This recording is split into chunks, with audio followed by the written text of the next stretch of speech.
لا تذهب قبل أن ترى هذه القصة كاملة للنهاية، لأنها قد تغير نظرتك للحياة كلها. صدقني، هذه القصة تهمك جدا، خصوصا إذا كنت تمر بمشاكل في حياتك أو عملك. واكتب لي في التعليقات ما هي مشاكلك حتى أقدم لك حلولا في الفيديوهات القادمة. قصة اليوم تتحدث عن اللحظة التي تغير فيها العالم بسبب قرار واحد. في زمن لم يكن الناس يظنون أن قرار فرد واحد يمكن أن يحرك مجرى التاريخ، ولدت القصة. كان هناك شاب يدعى سامي، يعيش حياة عادية، موظف بسيط لا يعرفه أحد، يمضي يومه بين المكتب والمنزل، يظن أن وجوده لن يترك أي أثر في هذا العالم. لكن ذات يوم جلس في غرفته المظلمة بعد خسارة كبيرة في عمله. كان كل شيء ينهار من حوله، فقد أصدقائه، ضاعت مدخراته، وبدأ يقتنع أن حياته لا تستحق شيئا.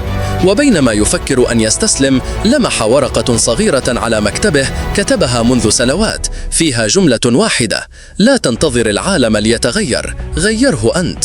توقف طويلا عند الكلمات وكأنها أول مرة يقرأها، وفي لحظة أشبه بالبرق اتخذ قرارا واحدا: لن يعيش لنفسه بعد الآن، بل سيجعل من معاناته سببا لإنقاذ غيره. بدأ صغيرا، أسس مجموعة شبابية لمساعدة العاطلين عن العمل. في البداية لم يهتم به أحد، لكن عزيمته كانت أقوى من تجاهل الناس.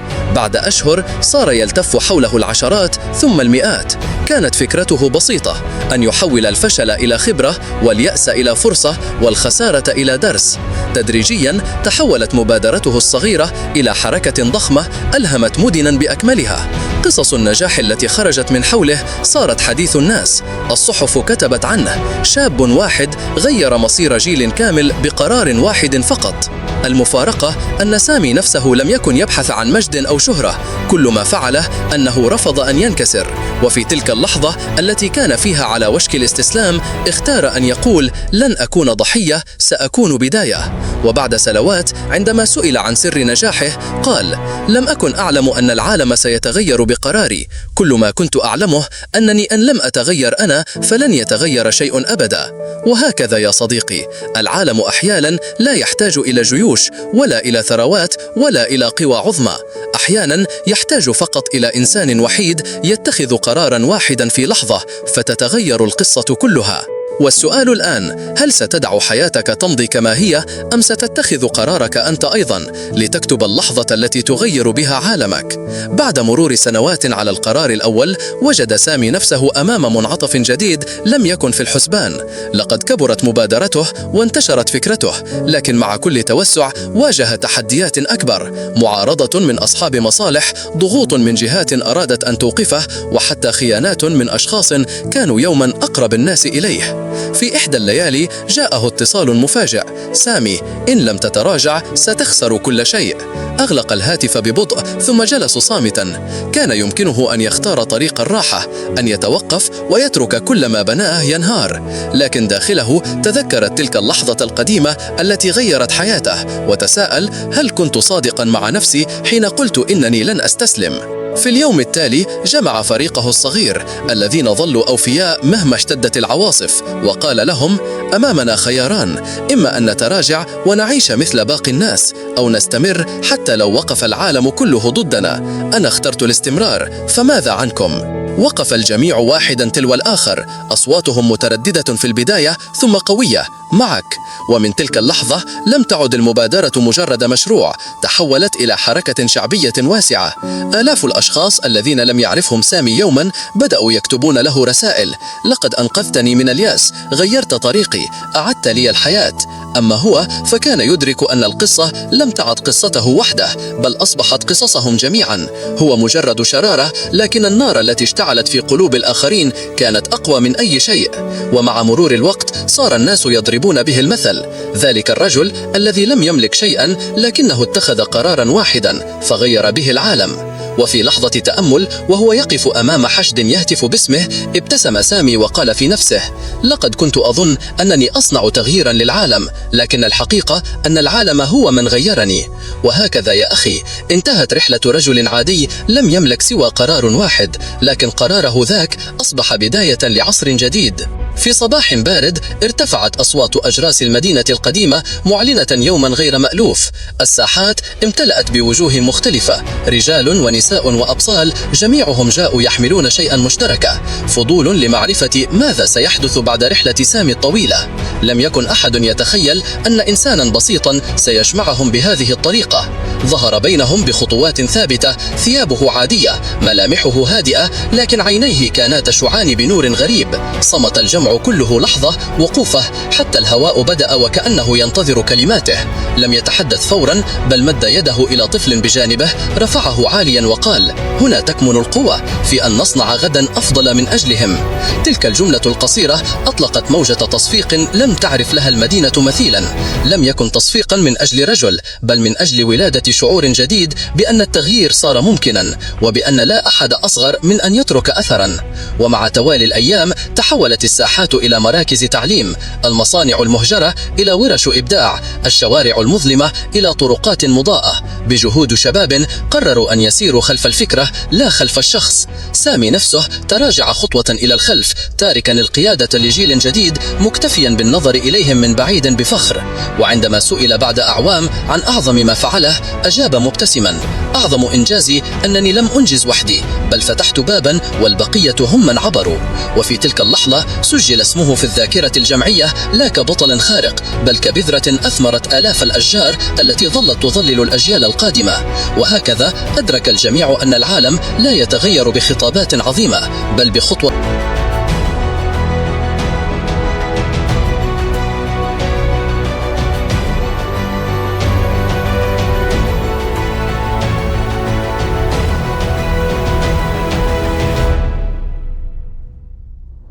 في ليلة مقمرة اجتمع الناس على ضفاف النهر الكبير الذي يشق أرضهم منذ قرون. المياه كانت تتحرك ببطء، تعكس ضوء القمر كأنها مرآة تظهر ملامح المستقبل. جلس سامي على صخرة عالية ينظر إلى الموج المتتابع، ثم قال بهدوء: انظروا كيف تسير المياه، لا تعود إلى الوراء ولا تخاف العقبات، بل تلتف حولها وتستمر. كان حوله عشرات الشباب يستمعون. أحدهم سأله: هل تعتقد أن رحلتك انتهت هنا؟ ابتسم وأجاب: البدايات لا تموت، إنها تتحول. بعدها وقف بينهم شاب آخر، صوته متهدج لكنه قوي: نحن من سيحمل ما بدأته، لسنا مجرد تلاميذ، نحن الامتداد. ارتفعت الأصوات متتابعة كأنها موجة ثانية تلحق بالأولى، كل شخص يعلن استعداده لصناعة مساره الخاص. لم يكن الأمر مجرد كلمات، بل تعهد صادق أمام الليل، أمام النهر، أمام القمر. في تلك اللحظة شعر سامي أن إرثه أصبح ملكاً للجميع. لم يعد بحاجة للحديث كثيراً، لأن الفكرة تحولت إلى نار تشتعل في قلوبهم دون توقف. ثم غادر بخطوات هادئة، تاركاً خلفه صدى يتردد بين الأشجار والمياه. كل قرار يحمل بذرة عالم جديد، فلا تستهن بما تختاره الليلة. ومنذ ذلك الحين كان أهل المدينة كلما مروا بجانب النهر في الليالي المقمرة يتذكرون أن هناك رجلا جلس يوما على تلك الصخرة وأطلق شرارة غيرت المسار إلى الأبد. فهكذا استمرت الحكاية، لا كنهاية بل كباب مفتوح على 1000 بداية. مع مرور الأعوام كبرت الأجيال الجديدة، وهي لا تحمل صورة سامي في أذهانها كوجه أو كاسم، بل كحكمة تعيش في قلوبهم. الأطفال تعلموا منذ صغرهم أن القرارات الصغيرة تصنع مصائر عظيمة، والشيوخ جلسوا يروون للحكاية امتدادا جديدا كلما اجتمعوا. في أحد المواسم اجتمع الناس في احتفال كبير أسموه مهرجان البداية. لم يكن احتفالا بالطعام أو بالرقص فقط، بل كان مناسبة يختار فيها كل فرد قرارا مصيريا يعلنه أمام الجميع.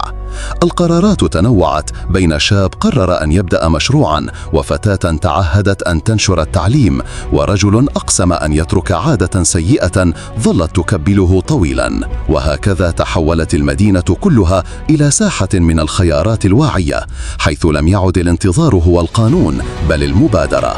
أما سامي فقد صار حكاية تحكى كأنها أسطورة قديمة، لا يعرف الناس أين اختفى ولا كيف كانت نهايته، لكنهم متفقون جميعا على شيء واحد: الشرارة التي أشعلها لم تنطفئ. وأجيال تلو أجيال ظلت تقول في كل مناسبة: قرار واحد كفيل بأن يغير وجه الأرض. ومن هنا أصبح الإرث حياً، لا كذكرى بل كقوة متجددة تعيش مع كل إنسان يجرؤ على أن يختار. وفي صباح آخر مختلف عن كل ما سبقه، بدت المدينة كأنها استيقظت على ولادة جديدة. الشوارع امتلأت بحركة غير مألوفة، أعلام صغيرة ارتفعت فوق الأسطح، والعيون تلمع وكأنها تحمل وعوداً غير منطوقة. لم يكن الأمر احتفالاً رسمياً، بل شعوراً عارماً بأن المستقبل صار ملكاً لهم. في الساحة الكبرى تقدم أحد الصبية الصغار نحو المنصة، صوته بالكاد مسموع، لكنه قال بجملة واحدة: أنا أريد أن أبدأ الآن. ساد صمت عميق، ثم انفجر الجميع بالتصفيق، لأنهم فهموا أن الشعلة انتقلت فعلا، وأن الإرث الذي بدأ قبل سنوات صار يعيش في أبسط القلوب. لم يعد مرتبطا باسم أو وجه، بل أصبح تيارا ينساب بين الناس مثل الهواء. من بعيد كان رجل مجهول يراقب المشهد بابتسامة مطمئنة قبل أن يختفي وسط الزحام. لم يسأله أحد عن هويته، ولم يبحث عنه أحد، لأن الجميع كانوا يعرفون الحقيقة دون أن تقال. البداية التي غيرت العالم لم تكن يوما ملكا لشخص واحد، بل كانت رسالة أبدية تنتقل من جيل إلى آخر. فهكذا لم تختم القصة بنهاية، بل استمرت كأغنية يتردد صداها كلما قرر إنسان أن يخطو أول خطوة نحو قدره. مع حلول الغروب اجتمع الناس عند التل المطل على المدينة، حيث تنحدر الشمس ببطء خلف الأفق وتترك السماء مزيجا من الألوان النارية التي تذكرهم دائما بأن كل نهاية تخفي بدايات جديدة. كان الصمت يخوم، لا أحد يتكلم، كأنهم جميعا ينتظرون شيئا لا يعرفونه. فجأة انطلقت شعلة كبيرة في السماء، ارتفعت كأنها سهم من نور، ثم تفتحت إلى دوائر متوهجة انعكست على وجوههم. لم يكن عرضا ناريا عاديا، بل رمزا أعده الجيل الجديد ليعلن للعالم أنهم لن يتركوا الحكاية تذبل. حينها وقف أحد الشيوخ، صوته مبحوح من السنين لكنه عميق: اليوم ندرك أن قرارا واحدا لا ينتهي عند صاحبه، بل يسافر أبعد مما نتخيل.